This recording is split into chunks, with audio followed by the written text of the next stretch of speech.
Welcome to Second Take, the show that takes a look at the issues behind the news.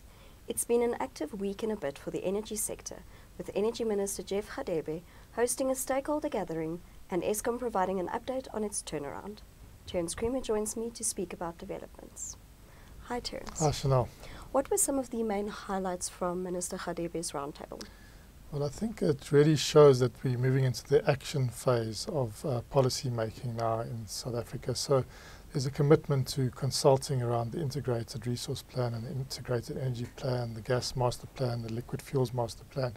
These are really sorely out of date. You know, the last time we had an integrated resource plan, it's still known as the RP 2010, but it was promulgated in 2011. So many of the assumptions have changed quite dramatically, both around demand, which we know has really eroded entirely in terms of growth, and then as well as the cost assumptions for some of the technologies. So this was really an attempt to have all the stakeholders in the industry currently in one place and allow them to talk in front of the minister. I think it's part of this consultation phase. And we really had quite a broad-ranging panelists, from Fossil Fuel Foundation through to nuclear, through to the LP gas.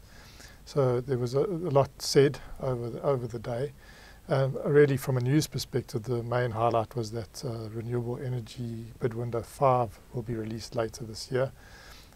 This seems to have what's prompted this announcement is it looks like the expedited round, which people have been waiting for, some sort of signal around procurement from government, that's not going to probably go ahead anymore, and we're going to rather move into an expedited round, bid window 5 round with new bid documentation. And I think really the message from the stakeholders around IPP procurement is that the stakeholders want to see more transformation, more social development around these projects. What that does to the cost structure of these projects, we'll have to wait and see. But really, there's a commitment to do more around black empowerment or black ownership of IPPs, as well as youth and women involvement, as well as community involvement. So the bid documentation for bid window 5, I think, is going to be very interesting on that front. And then we'll have to see if it's properly balanced in terms of ensuring as well as getting the least cost if possible, the lowest cost, while also integrating some of these other criteria, including things like localization of components. What is the next milestone to look forward to on the energy policy front? The next milestone has to be the release of the draft integrated resource plan. We know that a lot of work has been done on that over the last few years. All the modelling, I think, has been done. There's the final stage of public consultation, so we need to see the documentation and allow stakeholders to comment in a fairly quick way, because we want to, the Minister said the outer limit really for this is the middle of August, where they want Cabinet to approve it at the August 15 Cabinet meeting, and so that we have certainty around our generation mix, the plans for procurement. The Minister can then set determinations or publish determinations around that to allow for the procurement of new power generation capacity, and we'll have certainty around the way what is in that mix around. We know that renewables will be in because of what the Minister said around another bid window, but we need to have some certainty around how much coal, if it's going to still be there. There definitely seems to be a commitment to gas, and then obviously everyone will be looking to see what the future of nuclear is. In a first for Eskom, the utility is taking a Nersa decision to court. Yes, this has been coming for some time, since the new board appointment in January. They have been applying their mind to the decision to grant Eskom a 5.23% hike from April 1, after Eskom applied for 19.9.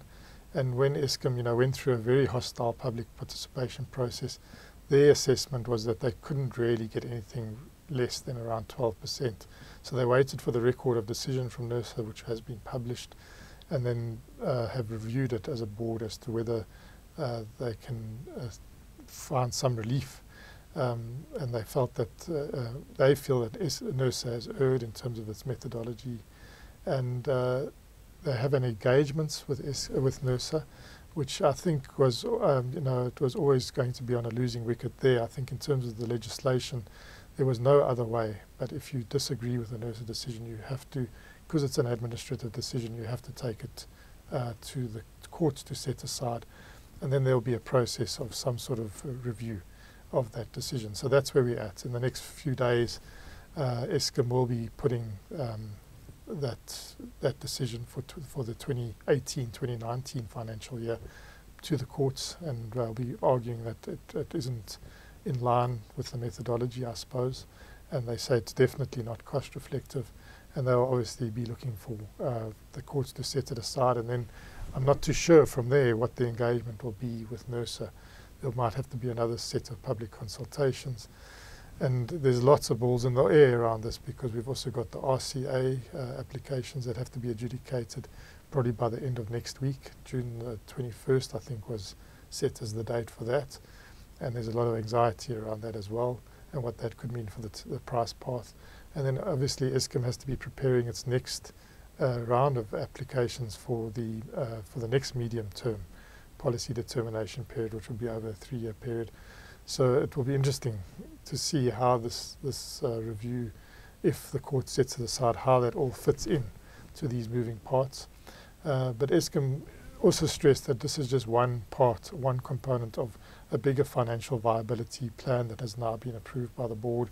And they're looking at ways of both reducing costs, and we know, for instance, there's a big focus at the moment on headcount and on wage increases. So there's quite a lot of hostility towards Eskom from the unions at the moment, with some even calling for the new chairman, Jaba Mabuza, and the new CEO, Bakamani Radebe, to be fired on the basis of a 0% increase offer, or lack of offer, they say. And then, so there's that cost, there's that element. And then they say the other element would be to look at the revenue side and how to grow that. And I think we're seeing some signs there as well as to some of the thinking, really to try and recapture some of those lost clients, especially the energy intensive or electricity intensive businesses, which they lost through these higher tariffs, and find some sort of short-term mechanism to incentivize them to come back to Eskom to reopen certain capacity. And that's going to be obviously easier said than done, but we have a template in place through a couple of deals that have already been struck. And I think the issue now is to maybe have a sort more of standard offer, so that Eskom and these applicants, these heavy energy intensive businesses, don't have to keep going back to Eskom every time, to Nersa every time, for a sort of a fairly long-winded process of getting these incentivized tariffs. And that would have to, I think, again, require a DOE intervention. So again, something on the policy front that we should be looking forward to is some sort of relief for energy intensive businesses as part of this sort of big push to try and get the productive sectors of the economy firing again. We know, we can see from the growth figures, the dismal growth figures of the Q1, that those productive sectors of agriculture, mining and manufacturing are really undertaking a lot of strain. These are the sort of some of the sectors that are where the energy intensive businesses reside in, or they are these sectors. And this will be one way of trying to re-stimulate those activity in those sectors. But there's a lot of other winds blowing in the other direction that are very difficult, in terms of, for instance, what's happening in the platinum price and being low for so long. And then obviously we've seen these price rises in other sectors as fuel prices rise, and there's the inflationary effect on that. So it's not electricity incentives are not the silver bullet, but they're seen as one of the bullets in the armory, potentially, to try and get this economy growing again. Thank you. That's the Second Take show for this week. Thank you for watching, and join us again next time for more news analysis.